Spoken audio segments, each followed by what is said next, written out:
So as we said, the problem solving is quite important here. Programming skills, it's fine. You'll get to know the syntax. It's okay. But when it comes to doing the programming in Python or any language, whatsoever it is, you need to have a good problem solving there.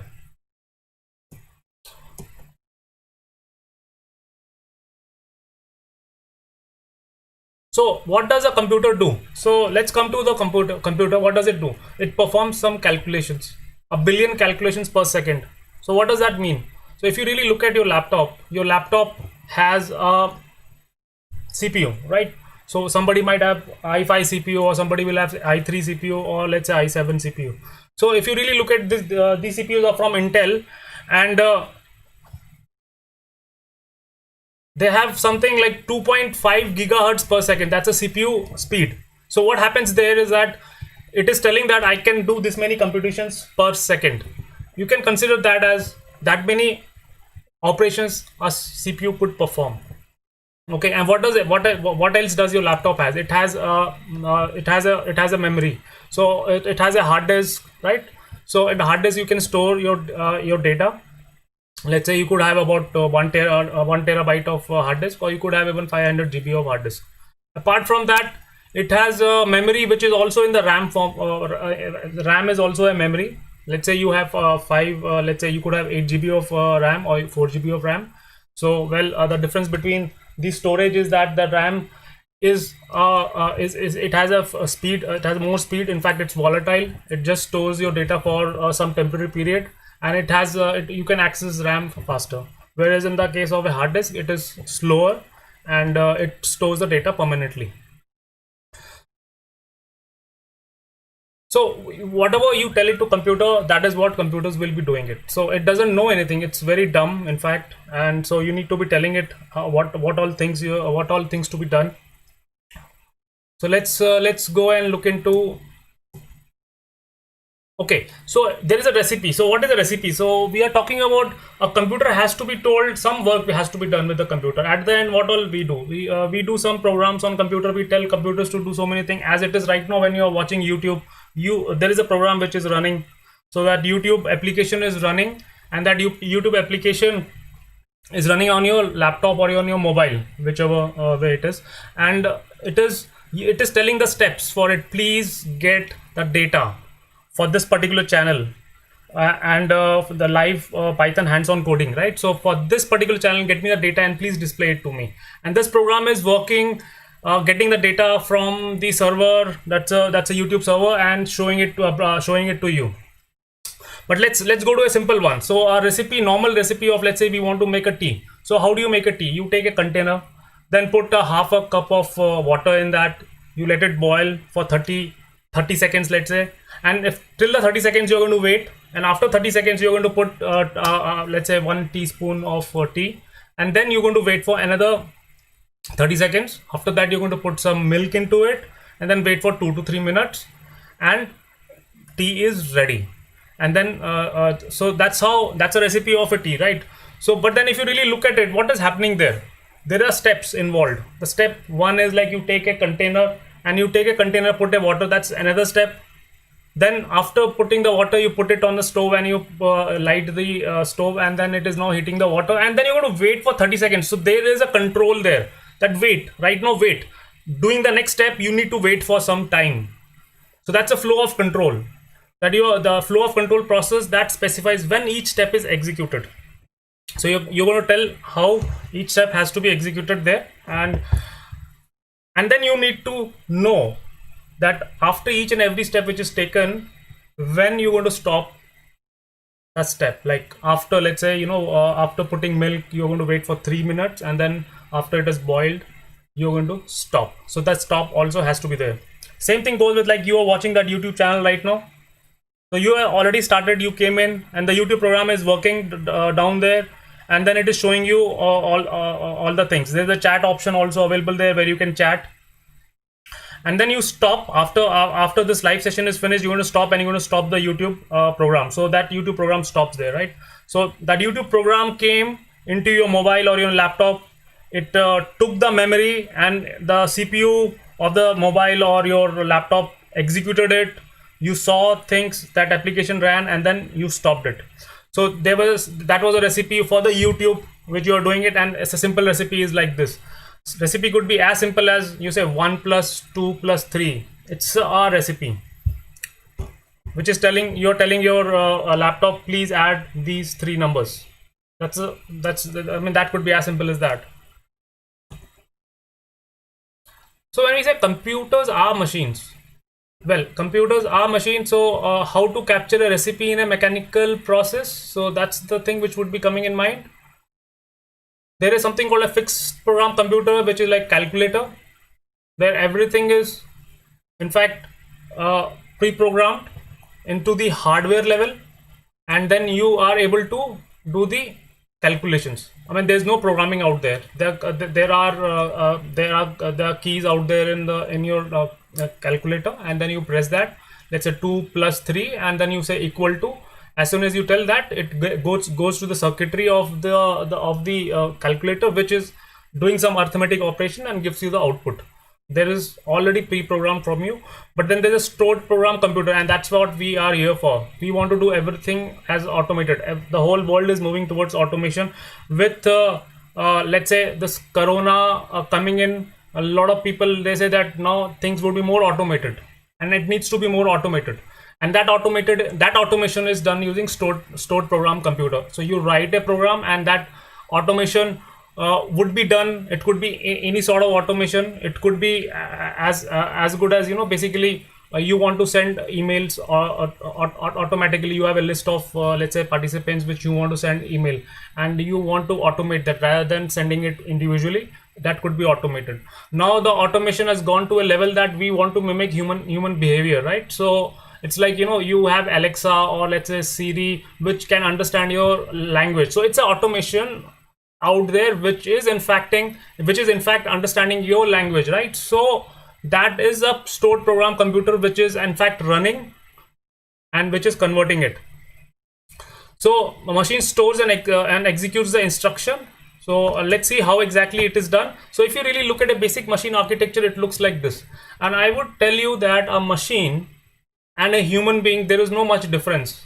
And let's see how there's no much difference. Let's try to correlate whatever human beings has, even a machine, this laptop or the phone, whatever has it, the similar thing. So let's say there's an input, right? So what are the inputs to human beings? The inputs to human beings are our eyes, we can see through it, nose, we can smell, and we can touch, and then we can taste, right? That's the input. And ears, right? So what are the inputs for the laptop? Laptop inputs are something like mouse, keyboard. We are giving the input to the laptop, and then you can speak, right? So the mic is again an input. What is the output from a human being? So output from a human beings are like whatever we see, we visualize, right? So we can put it on a blackboard, or we can talk to people our ideas. We do some actions. Those are the outputs from us. Similarly, what are the outputs from the laptop? Laptop also has a screen, or the mobile also has a screen, right? So that screen shows you the screen is showing you the output, whatever it wants to show it, as well as speaker is another output.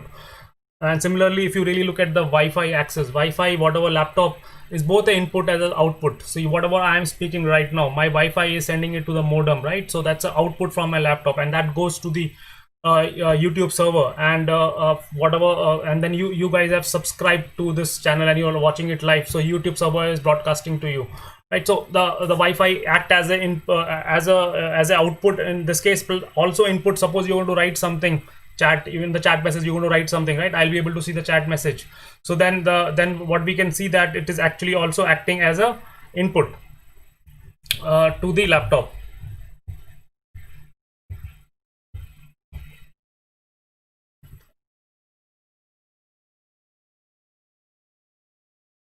So what is a stored program computer? It's a sequence of instructions stored into a computer built from predefined set of primitive instructions. So what is this primitive instructions? I mean, these are the things which are used to tell CPU to do certain things. And what all things are there? Arithmetic and logical operations could be done. Simple tests could be done, and moving the data could be done. So let's come and look at the CPU. So what is the CPU? The CPU has 2 units. I mean, two modules are there. Control unit is there, which has a program counter, which takes care of, as we said, the recipe, right? Which takes care of at which step of the recipe we are at which point we are executing, which instruction are we executing. And if an instruction consists of an arithmetic operation or logical operation is there, it passes it on to the internal module of the CPU to do that arithmetic operation. And then arithmetic operation is done there, and it gives you back the results. And then CPU might the control unit might give it to probably output, or it might store it in a memory for later for temporary storage. And then afterwards, when the processing is finished, it might then it might give it to output, right? So that's your CPU at the there. And then memory. So when you have a memory, like you have a RAM, you have a hard disk. And why a memory is needed? Because at the end, all the steps which you are telling the CPU to do, those steps are stored in memory. So first it is stored in the hard disk. As soon as, let's say for example, there is a .exe file there, so when you click on that .exe file, or any application which you click on it, it is transferred from the hard disk to the RAM. And from the RAM, these instructions are given one at a time to the control unit from top to bottom, and control unit executes each and every instructions. So guys, I want to know, do you have any questions till now? I am just looking at the chat messages.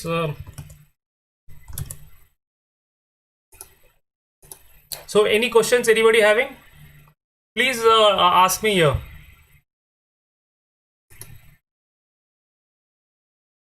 You can type it in the chat message, and then we will discuss about it.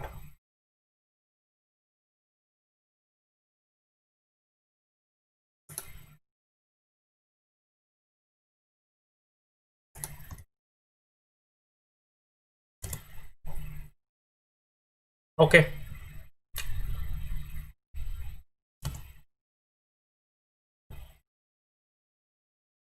So what, there's a special program now coming to the language, right? So we are talking about this language. So this is a language, the program what we are trying to tell to CPU to execute is a language we are talking to the CPU. What is that language? So when I'm talking to you right now, I'm speaking English, right? And you understand English.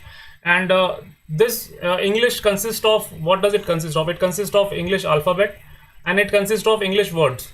And the meaning behind these words were inferred by us over a period of time. We understood somebody else, somebody told us, okay, this means this. And from the context when our parents were talking and our friends were talking, we understood the meaning of each and every word, right? And through that, when I'm speaking to you right now, whatever is there in your mind, you are trying to infer, you're listening to these voice and you're trying to infer, and then you make a mental meaning of it. So similarly, when you see the control unit in human beings, the CPU is nothing but our mind. Okay, and then also memory is also a part of our mind. Whereas that's the case in the laptop. You have different RAM and the CPU, which is actually executing the steps. Human beings also knows that. When I was talking about preparing a tea, I was talking about the steps to be executed, right? So those steps are stored in our memory, and then we execute it, right, one after the other.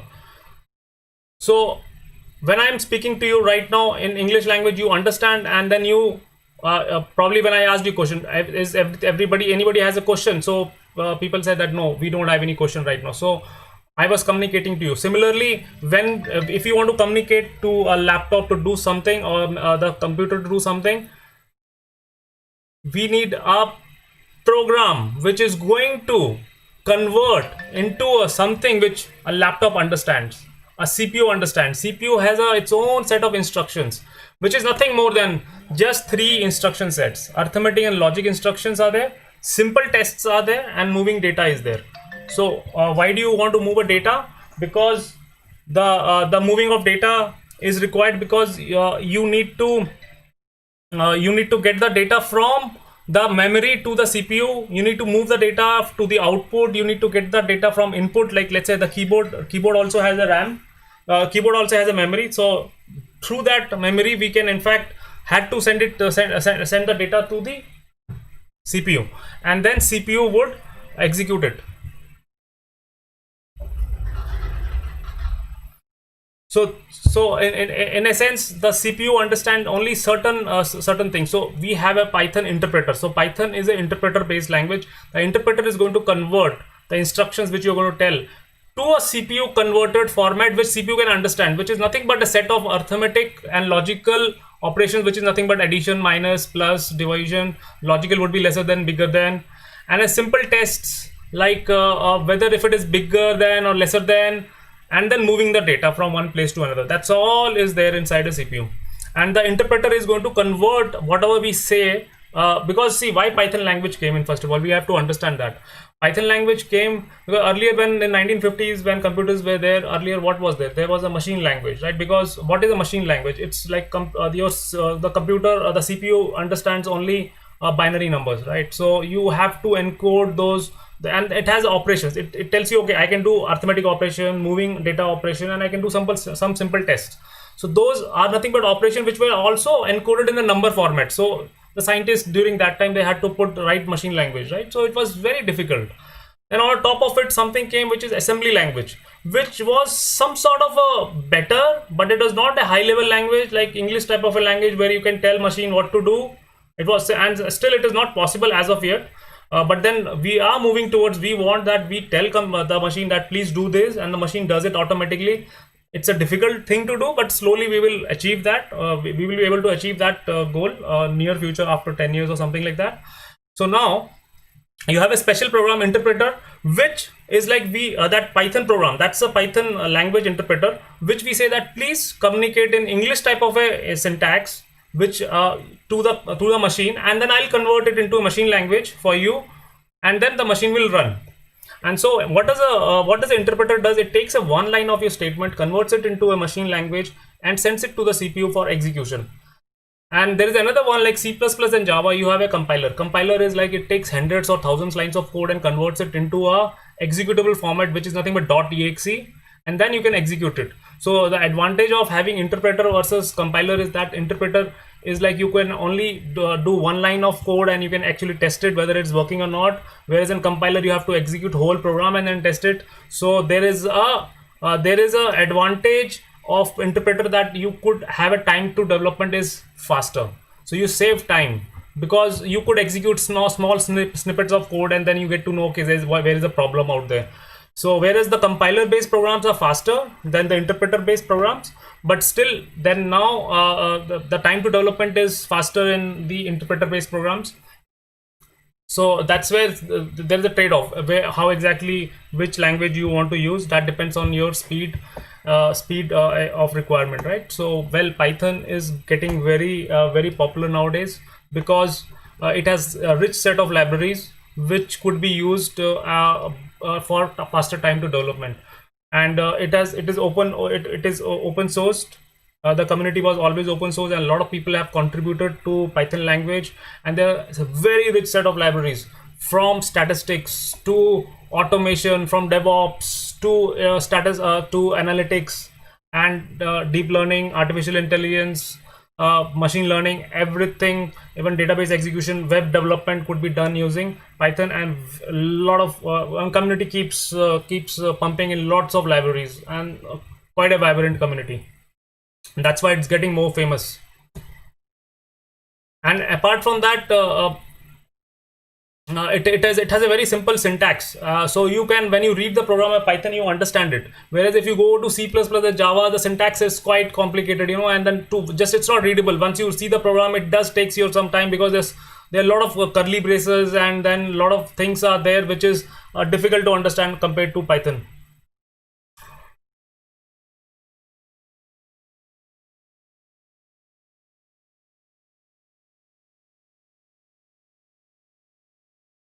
So well, let's come to the aspects of the language. We are talking about the language. So English, just like the English is a language for communication, the Python is a language for communicating with your machine. So well, the English has the words, as you could see the vocabulary, whereas a programming language would have something like numbers, strings, and simple operators. Because at the end, you understand that the machine is for computing, right? So, and that's why you can see these operators are actually coming from mathematics, because it is in fact a mathematical tool. There's no denying that. So when it is in fact a mathematical tool, so we have all the operators, right? So like plus, minus, less than, equal to, bigger than, star star,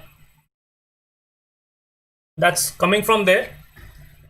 And we will be seeing that how exactly we are going to use real world objects, like real world concepts, and writing the program using the object concept.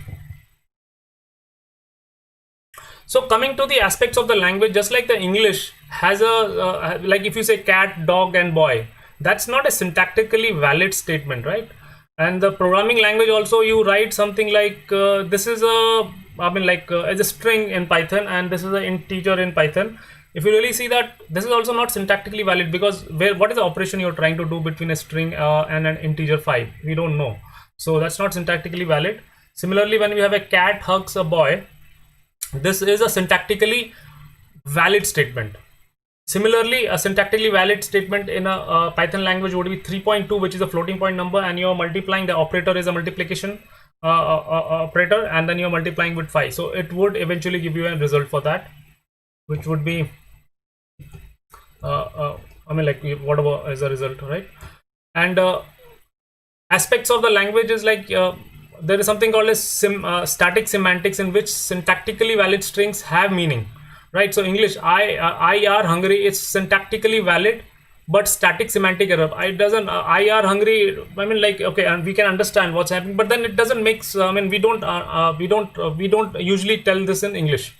Similarly, in programming language, 3.2 into 5 is syntactically valid, and 3 plus high is static semantic error. So the point is, we cannot do this, right? So the 3 is a integer, and then high is a string, and you adding these two, it doesn't make sense. 3 is a different type of an object, and then high is another type of an object, a string object, and then you cannot do this operation with them.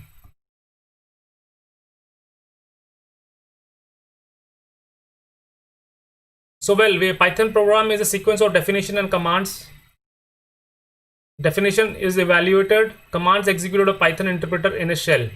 So statement instruct interpreter to do something. So these are the statements, like when I said 2 plus 3, right? So that's a statement, and 2 minus 3 or 2 into 4, these are the statements, and these are the commands to the CPU that you please execute them. And so this could be typed directly into the shell, or it could be stored in a file, and then we can execute it. So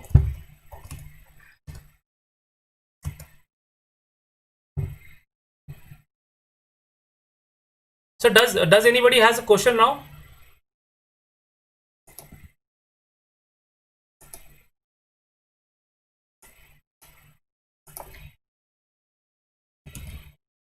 So I'm just writing, when you if you have a Python shell, right? So you could execute a Python shell like this, and then you can say 2 plus 3.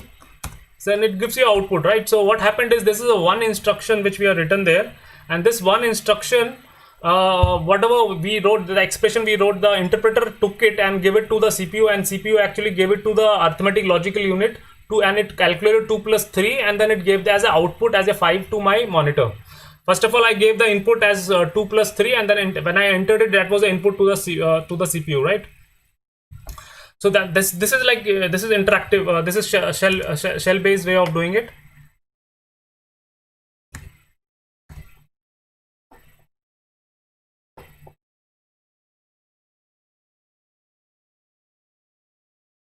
Okay, and the other one is a file based. Let's say if you write a program here, print hello. So print is a function in Python. We can write a set of lines, and then we can also write print 2 plus 3, and then if I execute, then these 2 lines of statements will get executed one after the other. You could see the output here, it's hello and 5, right? So you can write 100 lines of code. The interpreter will take one line at a time and give it to the CPU for executing, and then take another line and then give it to CPU for executing it.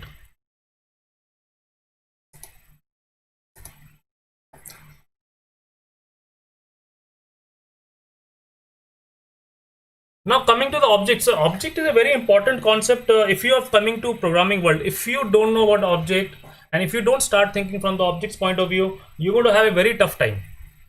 So because the programs are invisible, right? So it's like if you it's not like physical things, like for example, if somebody is constructing a bridge, right? So nowadays if you really look at the bridge, when they want to construct a bridge, so what they get is about 20 meters wide slabs. They will get 2 slabs, they're going to get it, and they'll join it.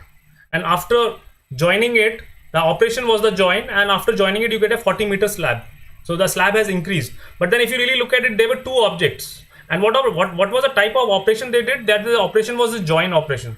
So they joined these 2 slabs to get a bigger slab.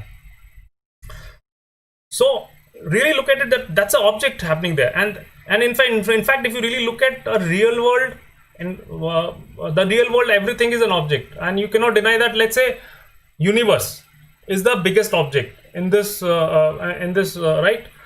What does universe consist of? It is consisting of list of galaxies. There's so many galaxies, right? A list of galaxies. And what does galaxy consist of? It is a list of stars. Okay, so many stars there. Now what is a star system as it is? Stars might have planets around it. And does it have one planet? No, it again has many planets. So a list of planets. And let's look at the matters which all the stars and these planets are made up of. They are nothing but different types of atoms, and these atoms by itself is made up of smaller elements like neutrons, protons, and then it goes on. So they are still made up of again smaller elements, and just goes on. We have not found that smaller elements. So similarly, if you really look at the universe by itself also, if you count from the point of multiverse, then again there is a list of universe, right? And similarly it goes on. If you look at any object, like let's say tree as an object, again it has a list of branches, and again one branch might have a list of leaves, right? And then it just goes on and on. So the whole of our universe is actually object oriented. And then programming also, we want things to replicate that, because then it makes sense and you understand that these objects are talking to each other, or one object is made up of multiple other objects. So that's where you got to start thinking and visualizing in terms of objects. So in programs you usually you manipulate the data objects. Why we call it data objects? So because as such in program I cannot put an object as it is. But then, like for example, like if you go to Amazon, there is a shopping cart. So the shopping cart is an object. Internally we are storing it as a data object, and the shopping cart as an object, if you really look at it, it is a container of list of things. And what are the list of things which you have bought? It could be like, let's say you have bought one mobile from, let's say from Acer, and then you have 1 kg of apple, and then you have 2 kgs of potato, and then you have other things, right? So these things are the part of the object called cart, and then that object called cart is a data object, which is a list of other objects. And what are the other objects? Are nothing but the other objects are again defining different types of objects, like apple, potato, and all. Again they are defined in terms of data point of view, because it's all invisible, right? But then we need to represent the real world objects in terms of data, and we try to see what are the attributes, visible attributes in the length, different types of object, and then we try to define that in terms of data. And that is where you need to start looking at the object's point of view. Similarly, like objects have a types that define the kind of things program can do to them. So there are different types of object are there. For example, Anna is a human. She can walk, speak English, etc. Chewbacca is a Wookiee. He can walk and make a sound like that, right?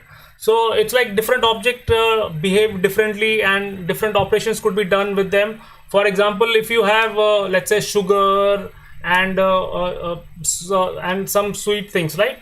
Let's say fruit and vegetable, they are different. They are edible things, but they are different types of object. In the one is the fruit is sort of a sweet of, and the vegetable is, let's say, for cooking, right? So there are different types of object, and different types of things could be done with them. So let's come to the objects are scalar, cannot be subdivided, and non-scalar. So when we were talking about the elementary objects, right? So we were talking about atoms, and below that we just keep going down, right? So the smallest object is the scalar object, which we cannot divide, and the non-scalar would be, you know, made up of these scalar objects. So let's look at different types of scalar objects in the programming is integer, float, boolean, none type. So what are these type of objects? So integer cannot be broken down any further. Integer is an integer. Can you break the integer down? You cannot break the integer down. And similarly, a float cannot be broken down. And the boolean. So what is a boolean? It is a true and false.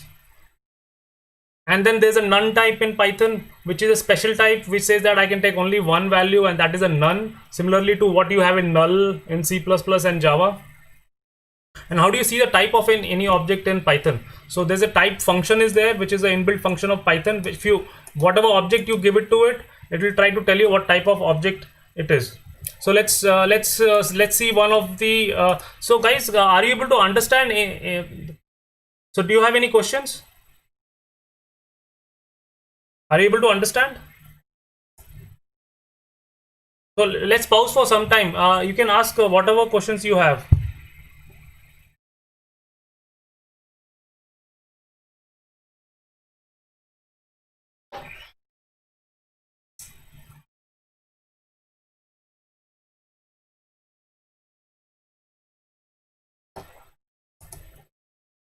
Okay, can you go to your browser and let's try to print the type. Let's say type of 5. Let's try to print the type of 5. So it's an integer.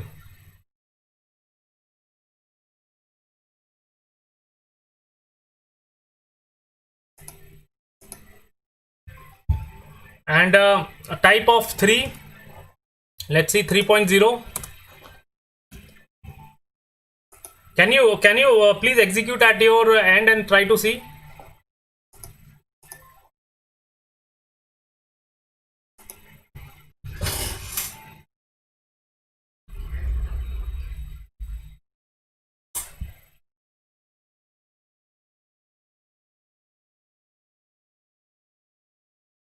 Okay, there's one question.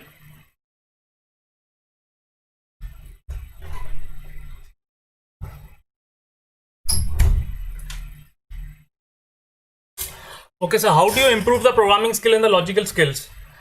So let's say, you know, so programming skills can be only improved by doing a lot of programming. There's no other shortcut. So just like like you watch people doing swimming, you are not going to understand swimming. For swimming, you'll have to go to the swimming pool and start moving your hands and legs. Then only you're going to understand swimming, and you will practice swimming. Similarly, to improve programming skills, you will have to write lots of programs, different types of program, and the logical skills will thereby develop, because see, the programming is all about logical, right? So then you'll have to take different types of problem, Sai Kiran, for improving on that. Okay, great. So Sai Kiran, is that fine, right? So you got to be doing lots of programming. So anybody else who has any questions? Okay, fine. So type would give you the type of the object. So you could convert one type of an object to another type of an object, but then it is only possible if really object of a related type of an object could be converted to another type. So for example, float is a number as well as integer is a number. Then you could convert one float to the integer and integer to the float. But then if you try to convert a string which is having alphabets, and you want to convert a string which is having alphabets to an integer, it is not possible. But a string which is having, let's say, digits, then it's possible to convert. Probably it's possible to convert to a integer or the floating point number. So let's try to look into it. How do you convert a number convert a number, a particular type of an object to another type of an object? Let's look into that. So let's say 3 is an integer. We know that it's an integer, and we want to convert to float. You just say float and then 3. So what is doing? Float is a inbuilt function of Python, and you're trying to convert it into a floating point number. And let's try to see what happens. So as it is, when if I print 3, if I see type, if I print 3,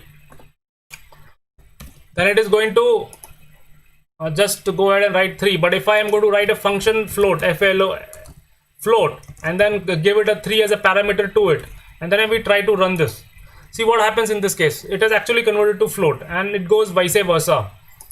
I could even write integer, and I have a floating point number 3.4. If I try to run this, what would happen is it converts it into an integer, and it will truncate the decimal point. This is called a type conversion or casting. Convert one object to another object. Printing to console.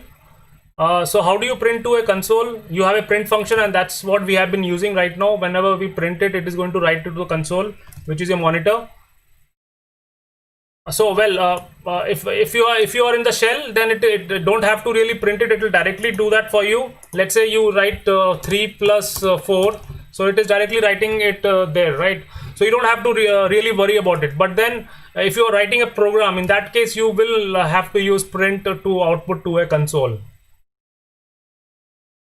So what are expressions? So now coming to a very interesting concept, that expressions, it's all the set of instructions which you are telling to the to your system, right? So this set of instructions are consisting of objects and the operations which you want to do it. For example, when I told you about the bridge, right? So we want to construct a bridge. We get two objects, two slabs of 20 meters length, and then we connect them, right? That operation, what we are doing is connecting them, and the two objects we are connecting, because the two objects we are connecting, after that we get one particular value, which is nothing but 40 meter slab of 40 meter slabs, right? And thereby we keep connecting other slabs to construct the bridge as a whole object, right? If you really look at it, probably it is a, let's say, 1 kilometer bridge, and you have 20 meter slab. So now how many slabs you would require is nothing but 1000 meter divided by 20. That many slabs you get it, and you connect them. You connect them using the operator called join or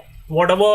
And then you get a bridge out of it, a bigger object, right? So that is the expression which you have. So usually the expression till now what we have been working on is 3 plus 2, right? So the object was a 3 plus 2, the operator was the plus. So what operation we were doing? The operation that we were doing was plus operation, and the objects were 2 was an integer object, and the 3 is an integer object. For example, let's go and check here. Let's go and check here. So let's go and check. Let's say, so we did this. 3 is an integer object, plus is the operation, and the 4, and then we get the 7 as the output.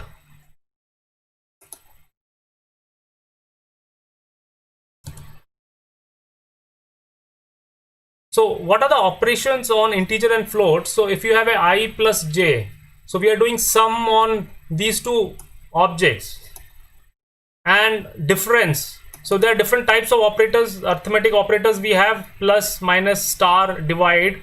We will be looking into that afterwards in more detail. And if you do a product operator, this is a product operator. Star is nothing but the multiplication. If both of them are integers, then the result is also going to be integer. But if any one is a float, then the result is also a float. So this is quite important for you to understand. So let's see this now. If I did 3 plus 4, if I run it, it is going to give me an integer. So there's no decimal point. So you could see there's a 7 only is coming here.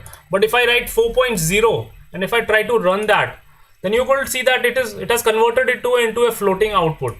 So it is 7.0. So what has happened is this plus this is going to give you a floating number.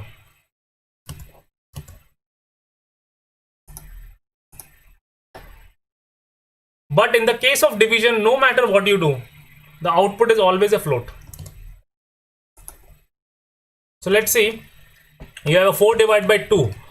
It is the answer should be 2, but then irrespective of whatever it is always going to be float. You could see here. But if you wanted an integer as an output, you need to put a double slash. So keep this in mind always. So if you want an integer as an output, put a double slash.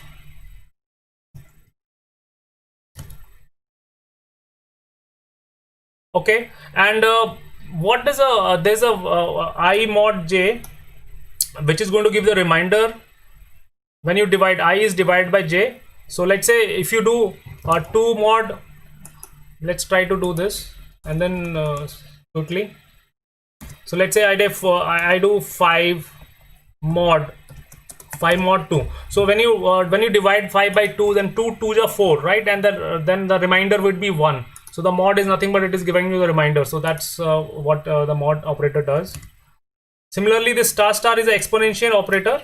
So if you write 2 to the power of 3 is nothing but 8. So let's try to do star star 3. It will give you 8. So it's a power of. So let's come to a very important concept of Python, which C++ and Java doesn't follow. And if you're coming from C++ and Java background, and if you don't do this, and if you don't understand this, you are going to have a tough time here.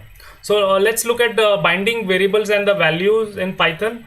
So let's say that's done by assignment operator. So that's nothing but equal to, and if you have a variable here, pi equal to whatever value you have it here. So then what happens in this case is that this value gets created and stored in the memory.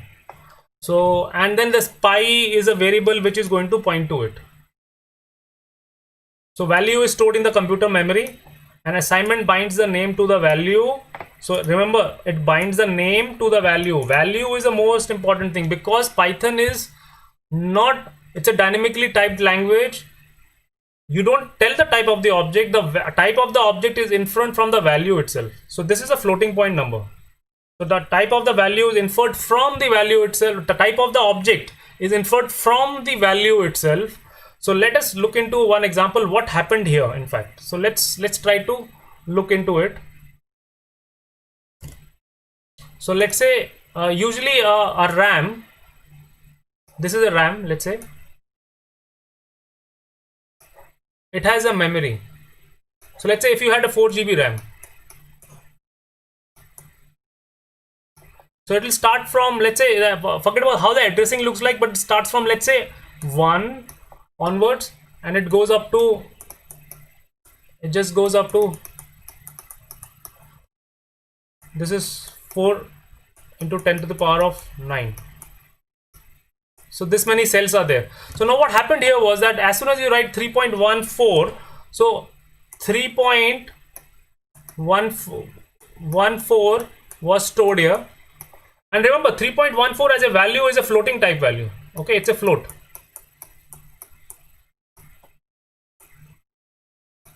It's a float. What happened when we say pi is equal to this thing? A pi is a variable which is just pointing at this memory location. It's just pointing. So remember, now if I say, see, when I say pi equal to 3.14, then this is what happened, right? If I say pi equal to, let's say I just like that, I say 4, then what happens is 4 is created here and the pi now points here, and this gets cancelled, and this garbage collection will collect it, in fact. So this memory location is now free for others to use, and the Python has a automatic garbage collection which will go, the collector which will go and collect it. But then pi has changed. But then if, so this happens in Python, but in C++ or Java, this wouldn't happen. In C++ Java, if this was a memory location, and if I say pi equal to 3.14, then the pi, this memory location where the 3.14 is stored, that's fine. The pi, it's actually in Java, you will say like this, int pi equal to 3.14. So we are telling this memory location, not int, I'm sorry, it's not int, it is in fact a float.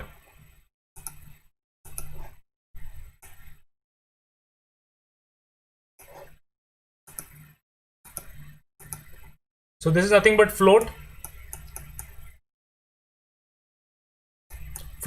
Pi equal to 3.14, and then if you go and say pi equal to 4.5, let's say I say, So this memory location would be deleted, not deleted. This memory location would be overwritten with the value of 4.5. But in the case of Python, it doesn't happen like this. So keep that in mind always. So abstracting the expression. So so this is what exactly is happening here. So changing the binding. What we did is pi equal to 3.14 and radius equal to 2.2, and then area equal to pi into radius square. So what happened is radius is pointing to 2.2, and after that we say radius equal to radius plus 1, which becomes 3.2. So 3.2 is created, and then this 2.2 is actually the pointer for the radius variable is gone. So guys, let's do some questions here, because if you don't understand this concept, there is a problem. So do you have any problem? Okay, binding and assignment is the same. Yeah, so initially when you try to in fact do assignment, initialization of the variable, when the variable is created, then what happens is that the value, wherever value is stored in the memory, and that the variable is actually pointing to it. And so in fact the binding assignment, that's binding is done using assignment operator, it ends up pointing to it. So it's the same thing. Any other questions?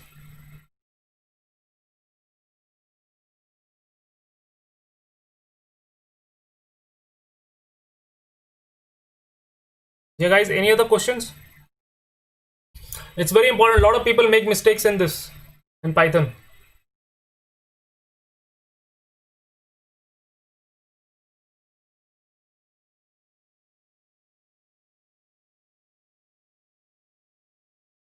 So any questions? Okay, let's come to the string. So what is a string? A string object in Python is basically it's made up of scalars, right? It's a non-scalars. So what is the scalar? So we have integer, floats, and let's say none type, and boolean are the scalars. So what is string made up of? String is made up of set of integers. So it is a list of integers which makes a string. So let's go and check. And what could be stored in a string? A string, anything could be stored, a letter, special character, space, digits, anything could be stored in a string. And in Python, the type of characters which you use it is like there's a Unicode character set is there, which is nothing but it's telling that, because machines cannot understand alphabetical alphabets, English alphabets or any other language alphabets, it actually stores them in numbers. So all the language in the world, let's say Tamil, Telugu, Hindi, Bengali, English, Spanish, French, everything is in fact has its own, every alphabet in every language, there is a number associated with that, and that is nothing but the Unicode. And it is like 20-bit length, and you can store 1 million characters in a string, different types of characters in a string in the Python. And let's look into, let's say for example, when I say that a character, how do you declare a string in Python? So you use a double quotes, or it could be a single quote, or it could be a triple quote as well. So all of them is a string. Let's look at example.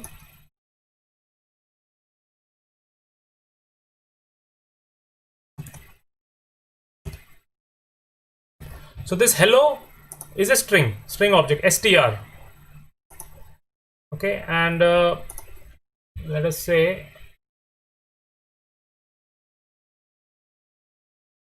so in Python,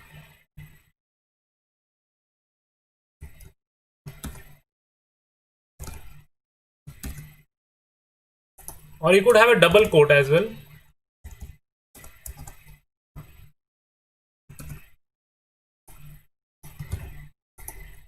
Or you could have a triple quote as well. All are same.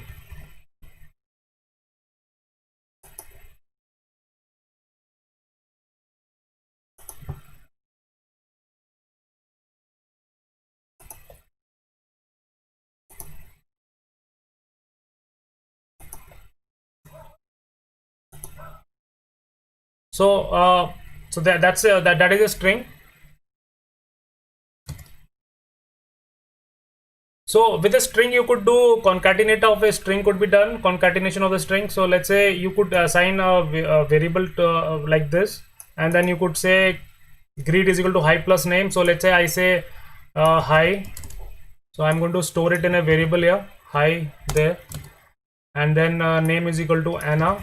Let us say here. And then I'll say greet, another variable is there, and then I'm going to add these two objects. So hi is one object, a string object, and the name is another string object, and in these two string object we are trying to concatenate them, and let's see what happens in this case. And then another one is greeting object we create, because there is no space between them, you know, basically the space would not come, so we could have a string with a space like this. And let's try to print both the string objects.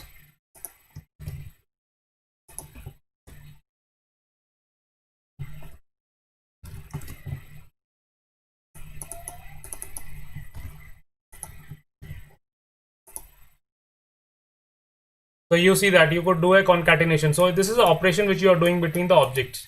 So you could do multiple operations. So this plus this is executed, and after whatever you get, it is a string, and the string is added to another name, so you get a final string there.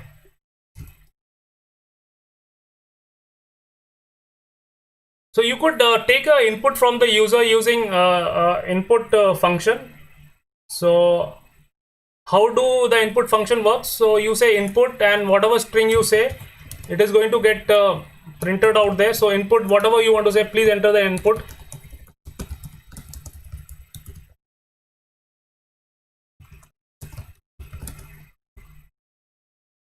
And then you can assign it to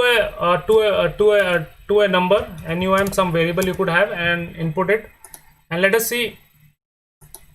So it will ask you to enter a number, so you can enter 23 like this. So we didn't print it, so let's try to print it. Print num. Okay. And once we execute it, let's say I say 45 right now, so you say it is printed 45, but then remember the input function returns you a string, it doesn't returns you a integer. So let's say if I type of the num, if I'm going to write here, and if I execute it, see it is let's say I say 45, so it is a string type of a object, so we need to convert it. So this is where typecasting comes into picture. So we say int, so that int function we have, and then if we say int function, so this is going to convert into integer, and then if I run it, you will say 45, enter, and then once I convert it, now this object is of type integer. Now I can do operations on it, but it doesn't mean that like I can put any number, it only accepts if the digit is there in the input. So if I say 45a, and then if I'm going to enter it, see it will throw an error. It will say that invalid literal for int with the base 10. So it cannot convert 45a into an integer. So this you should keep in your mind.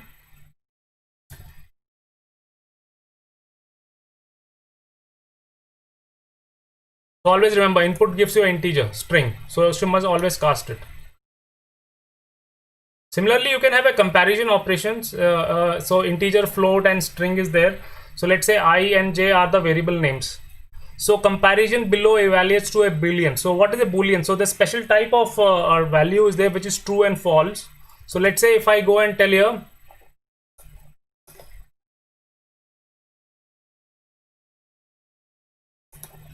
print 3 is bigger than 4. So let's see what is the output it gives me. So it gives me false. So remember, false is always capital F. It's a new it's a new type of a object which is a boolean object. The type of this is a boolean. So we can see the type of this.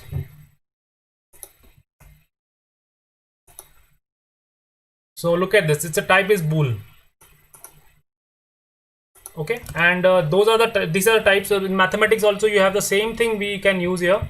Bigger than, equal to, or lesser than. Equal to is nothing but whether they are equal or not, and then there's a not equal to as well there.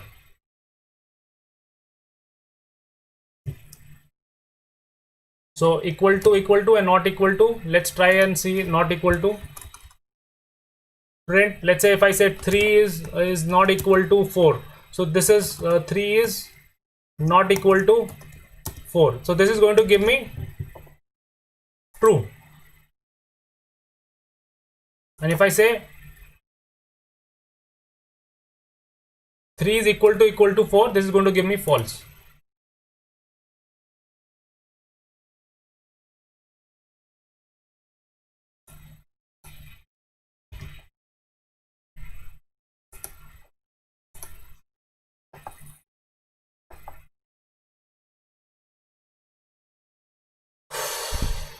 So guys, if you have any questions, please put it there. We will look into the questions now. So it gives you false. So any questions now? Okay. So yeah, Amritansh, it is Unicode Python.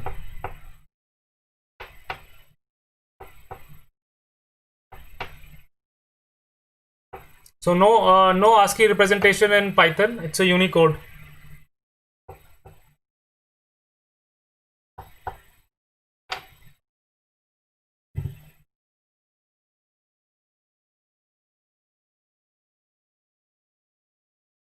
So just wait for 3 minutes. We will start doing one hands-on programming now.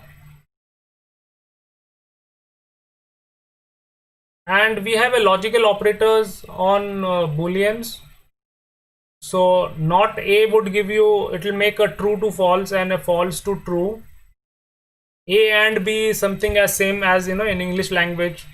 So if both are there, then only it is fine. That is true. If any one is not there, means it is false. And A or B is something like that itself as an English language. Either one is there, I'm fine with it. Okay, give me either apple or banana, it's fine with me. Give me apple and banana. If you have apple and banana, then only I'm fine with it. Otherwise, I'm not fine with that, right? So it's something like that. So you have a table like this here. A is true and B is also true.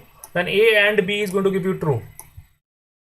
And A or B is also going to be true. But in the case of if either one is false, then in that case A and B becomes false. But A or B only becomes false if everything is false. So neither you have apple, neither you have banana. So I think I'm not fine with that. So let's look at the comparison examples. So if you have a P set time is equal to 15 and sleep time is equal to 8. So if I print this, so this is going to give me true.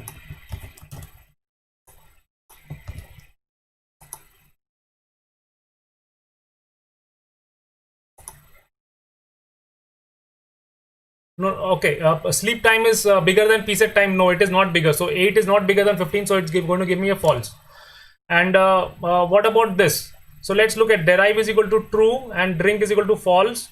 And then I do both is equal to drink is one object and there's another object, and then this is an operator which we are doing and.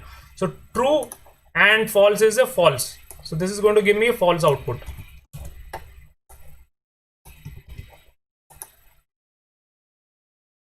Okay. So remember what's happening every time whenever you see something like this, look at this, all of them. There are two objects. There's one object here, then another object here. There's assignment going on here. Look at this. There is a comparison operator coming here, and you're comparing two objects.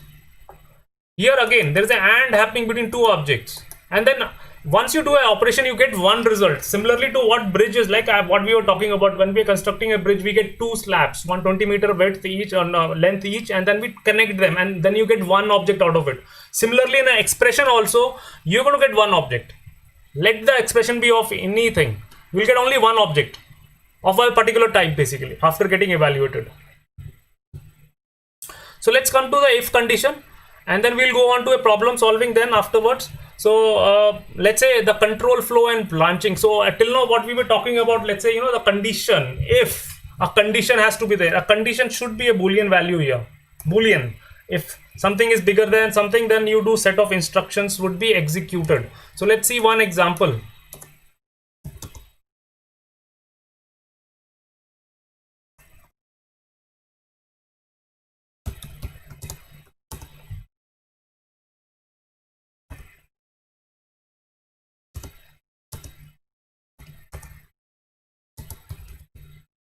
Num1 is bigger than num2. colon. See guys, remember this, colon has to be there. After a colon happens, a if is a single statement. It has a, if some certain condition is true, then you are going to do certain instructions would be executed. So if num1 is bigger than num2, then you're going to write print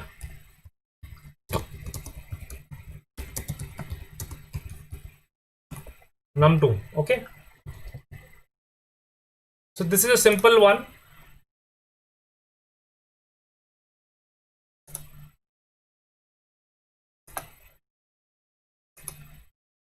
So in this case it is not bigger, so it is not able to print, so it never came there. But if we say if it is num1 is lesser than 45 is lesser than 65, yes, that is a true, then it is going to print that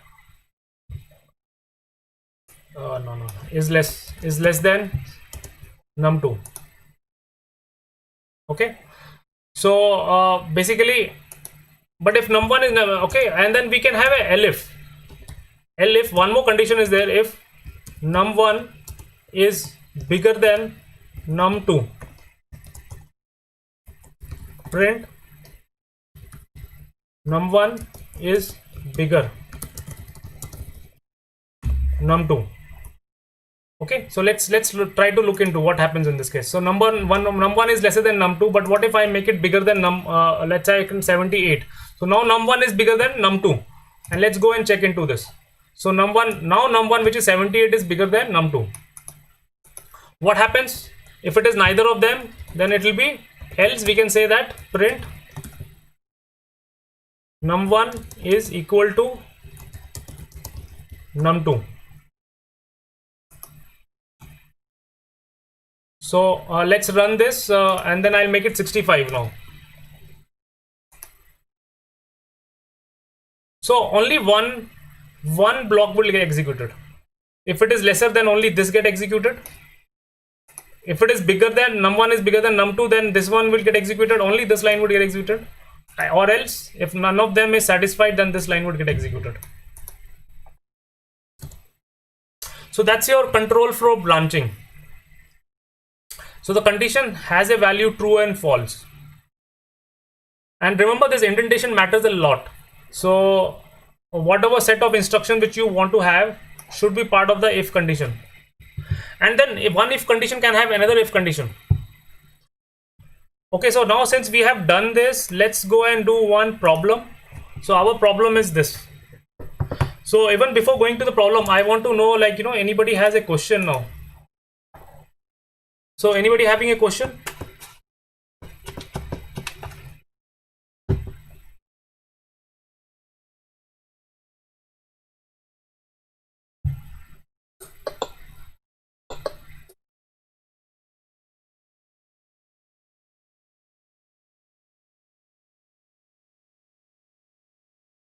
Anybody having a question?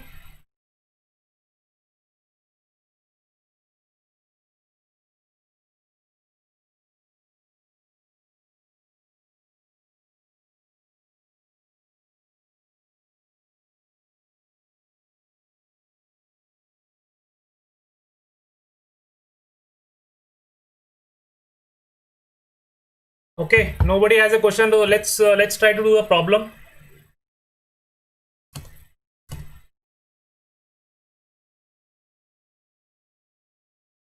Okay, so we have a problem like this.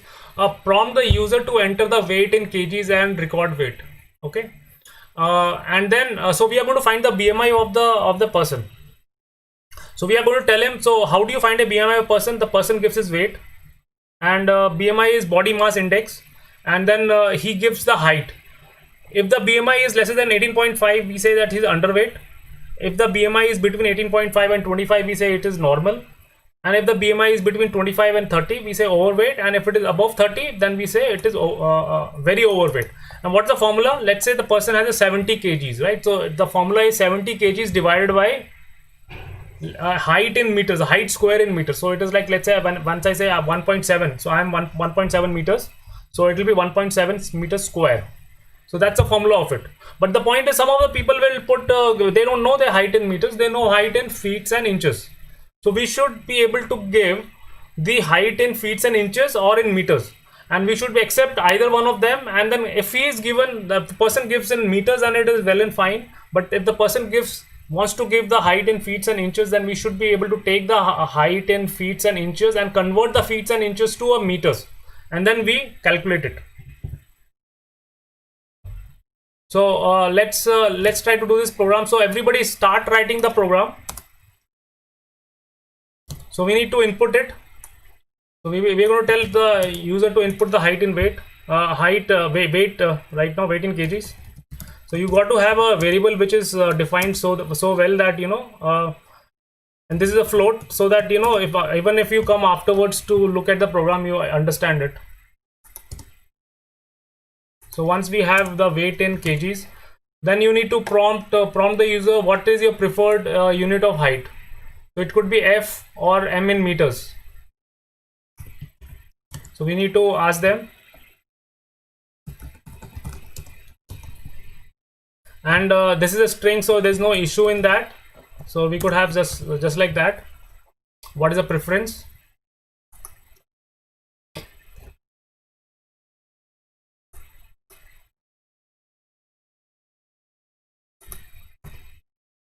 So we need to have a single quote, because outside we have a double quote, so we cannot have a single quote double quote inside it. So we can solve that by having a single quote inside it. So once we have the preference, we are going to ask the user, let's say the user says F, then if he says F, then we have to prompt the user to enter your weight given as feet and inches. First enter feet and record feet, and then prompt user now enter inches and record inches, right? So the point is, now what happened if the preference is equal to, so it's a string, right, F. So we so if the preference is, so we can have preference as preference is F. So if it is F, so we cannot give a small f here, so we need to be giving either capital F or capital M. If we give preference is equal to F, then we need to ask, because he wants to enter the input in the feet.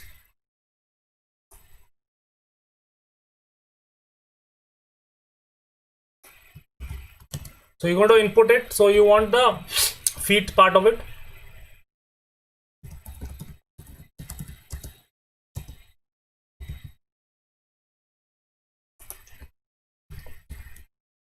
So guys, start writing the code. If you don't write it, you're never going to get the coding, because see, as you say, if you watch people watching swimming, you're never going to get that swimming ever. So you got to be writing the code if you really want to understand, get a hands-on coding. Otherwise you will never get the confidence. So once we have the feet part, we need to take the inch part.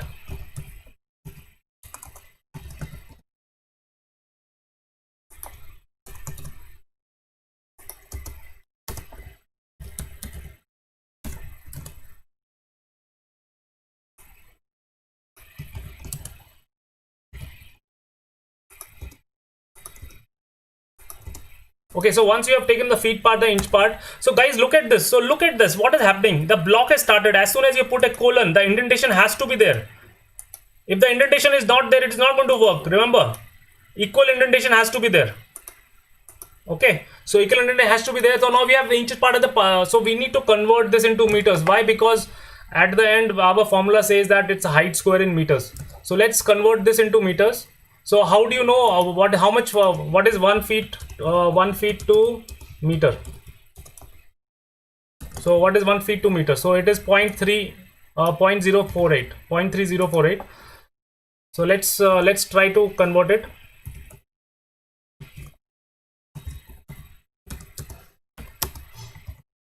We use multiplication with the feet part.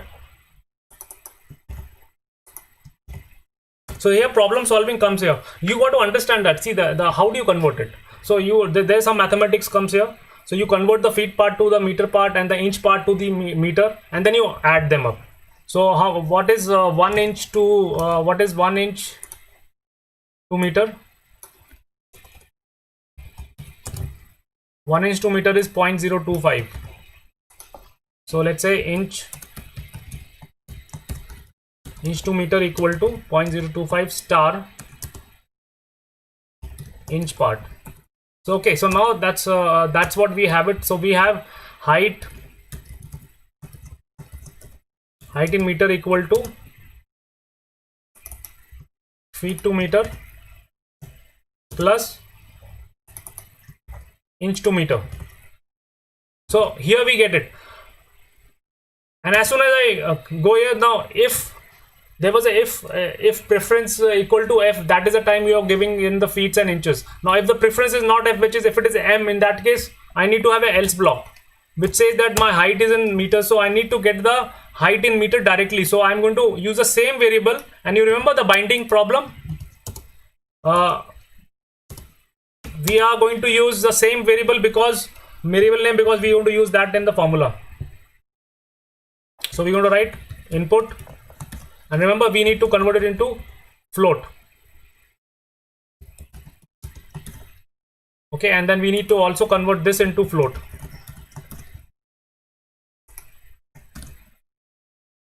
Inches part also into float.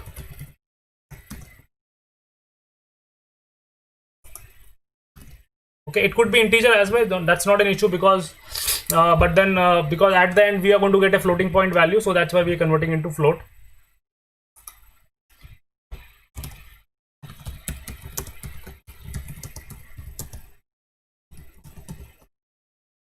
So once we have this, so we know what is a BMI. So look, now indentation ends. So this indentation is again very important.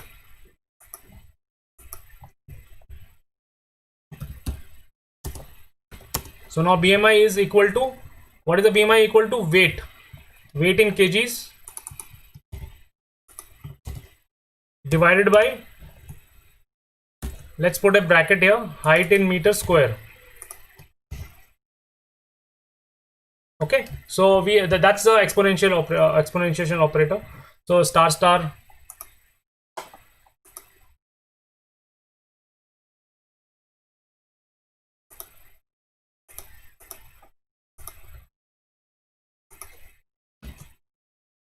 Okay, so now once we have the BMI, what is the formula? It says if BMI is bigger than,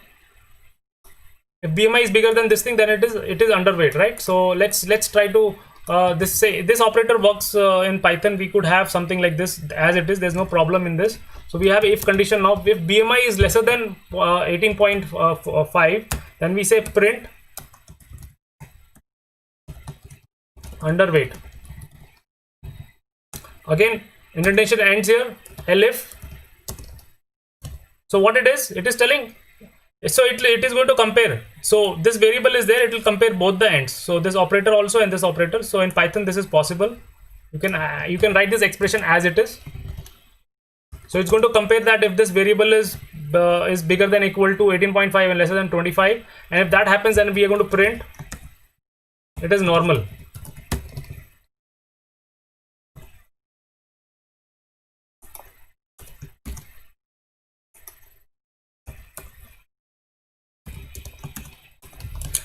elif, if it is 25, it is between 25 and 30, then it is overweight.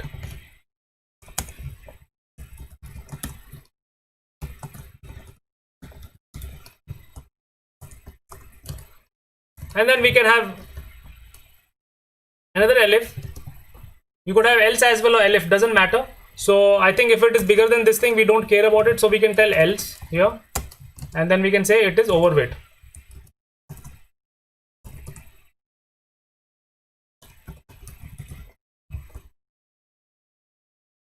And before that we will print the BMI of the person.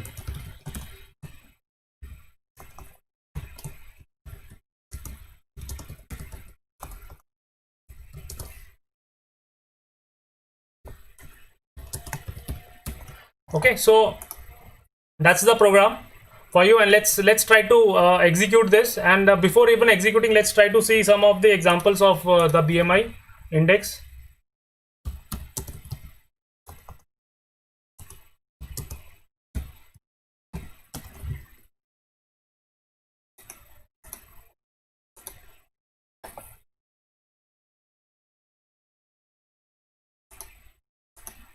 So let's say let's try to see one of the here, and then we will try to look into what is the BMI of this, and then we'll compare our program.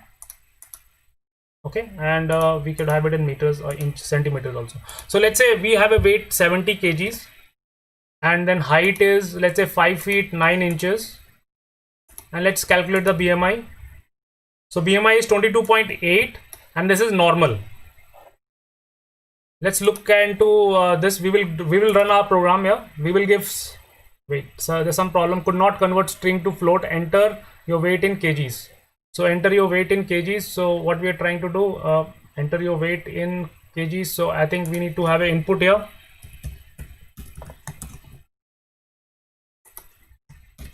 So output the input, then we are converting that into a float. So enter your weight in kgs. We're going to put 70. So let's put feet. So because that's what we checked.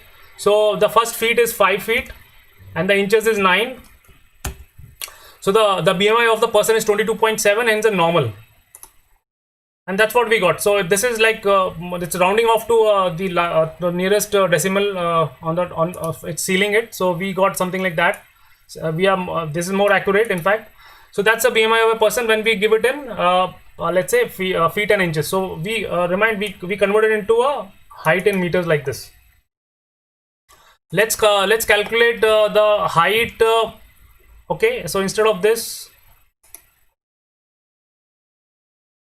let's put some other value, let's say about 95 here, and let's check what is the BMI of this person. So this person is obese, and his index is 30.9. So same thing we're going to give. Instead of that, we're going to give 95 right now. So the kg is 95, the person is 9, so we have to tell feet. So person is 5 feet 9 inches, and it is 30.9, and is overweight. So let's try to now next give it in meters.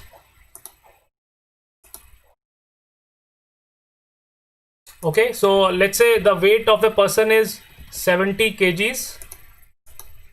Then now we are giving it in. So since we don't have we have a centimeter here, so we know that 170 meter is nothing, 1.7 meter is nothing but 170 centimeter. In our input we will be giving 1.7 meters, and let's calculate the BMI. It's nothing but 170 centimeter, 24.2, and it's a normal. Let's try to execute this there. So it's a 70 kgs, and we are going to give it in meters. The input, the height in meters is 1.7 meters, and it is coming 24.22, and it's a normal one. So I think we did the programming. So can you please, if you have done the program, you let me know, and then we can have question answer session after this. Okay, I will surely save it, Naman, and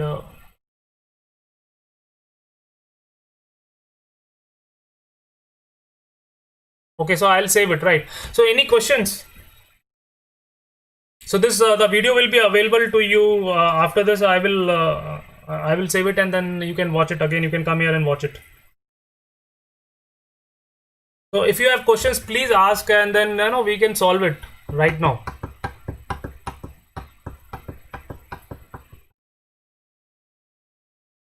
Look at this, what's happening so this is your input, is a function, inbuilt function of Python, and then we are converting it. We are casting it. Type conversion we are doing it. Why? Because weight in kgs are basically it's a 70.2 or 70.4 could be the weight, right?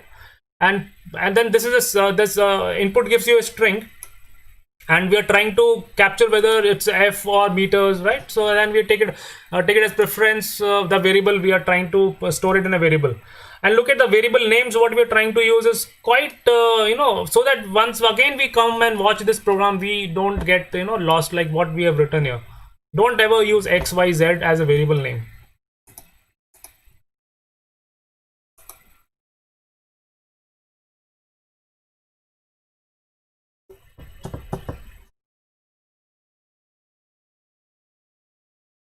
And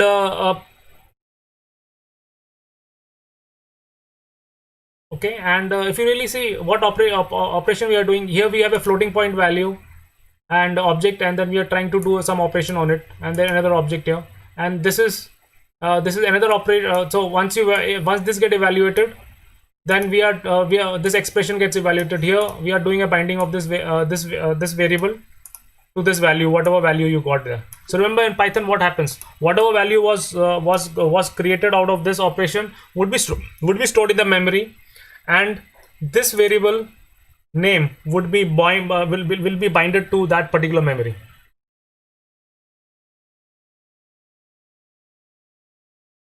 And then if condition, you need to have an indentation. All the indentation should be equal. In the else, you can have more indentation also, not a problem. It doesn't matter. It is going to work. So it does work. So if we give more indentation also, it works still. So let's say 70 kgs, and let's say feet. So you have 5 feet, 9 inches, and so it still works. But then if this is a one if block, if you try to give some extra indentation also, then it's an issue, because it is telling that all the statements should be in same indentation, and it is even giving you the error here. So that's a good editor is trying to give you, but then it will tell you unexpected and indentation. So every block should have the set of expressions which this block is executing should have same indentation. Okay, keep this in mind. I've seen a lot of people having a lot of difficulty in this indentation, a lot of difficulty. Whatever indentation, even if it is a one character, it's fine. It works. If it works. Okay. So I'm giving in meters, 1.7 meter. So it does works here, not an issue.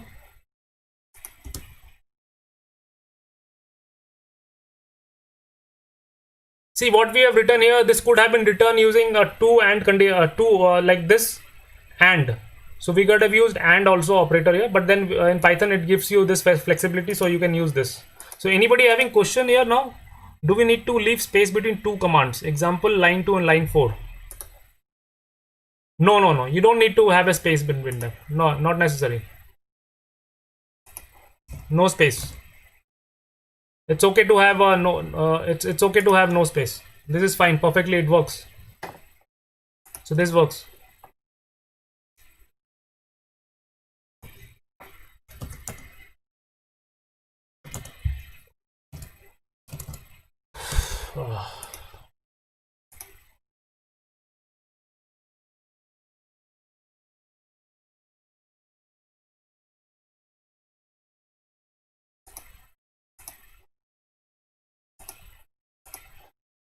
Yeah, Naman. So I think so that's fine. So we could have an even and operator here. So instead of this, we could have written something like this: BMI is lesser than equal to and BMI is bigger than this thing, is lesser than 25. We could have had something like this as well.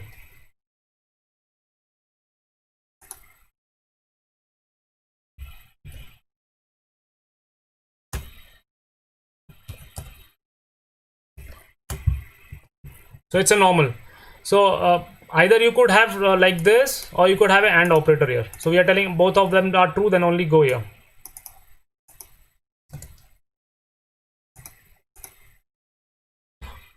Okay, so I think we are done with it. So now we will be having more examples like this hands-on. Today what happened is a lot of theory was taken care, but we will have going forward, we'll be talking about some small topics, and then we'll be doing a lot of hands-on on that. So please subscribe, and also please click on the bell icon for any notifications, so that whenever I create another live streaming session, you could in fact get it, you can join that. No, this doesn't have a end if this doesn't have an end if here. No need. So that indentation is a one thing. So what happens is, like, if you do it like this, and then if you write this next statement, print,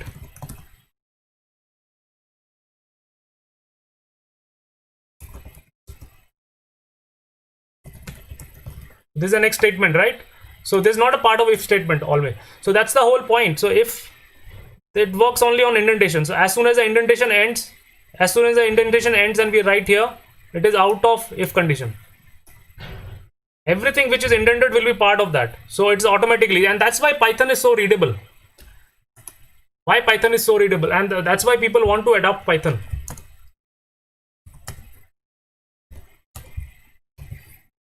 Okay, so it's not a part of this if condition. No, it's independent of that.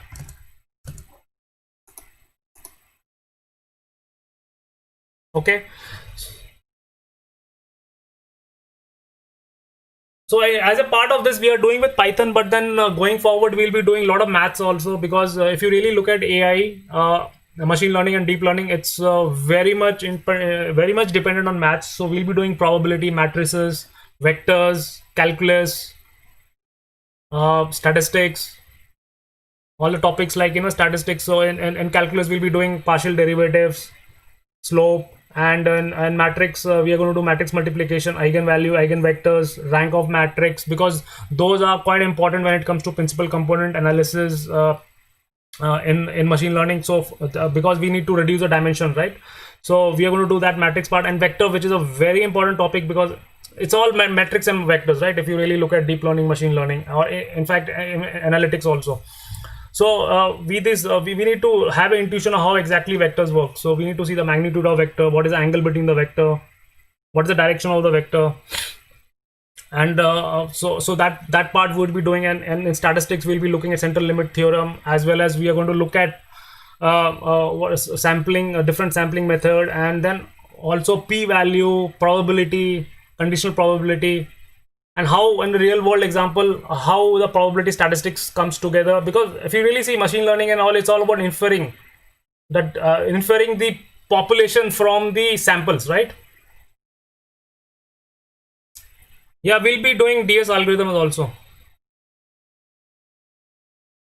Yeah, and then we go to machine learning algorithms and machine learning different real-time scenarios, and the case study will be solving. So using financial some of the financial real-time scenarios will be solving, like risk, market risk, credit risk, stock market prediction, portfolio management. Okay, is there any limit for using ELIF in a program? No, there's no limit. You could have as many ELIF as possible. Just go ahead, have as many ELIF as possible.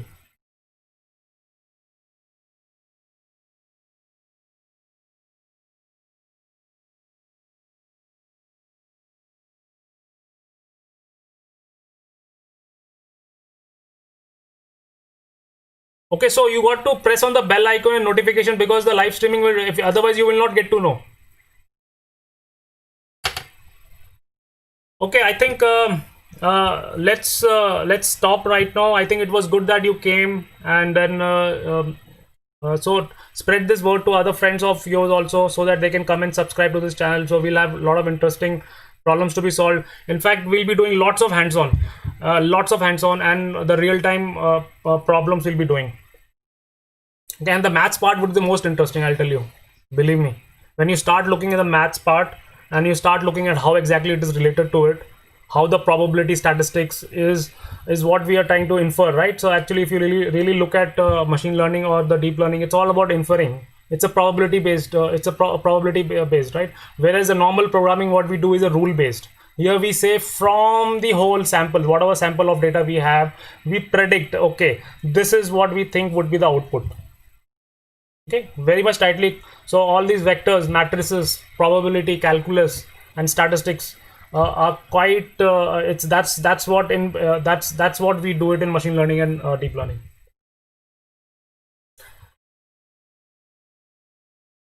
Any length limitation for variable names? I don't remember this, but I think that we can find out, like, what is the length limit.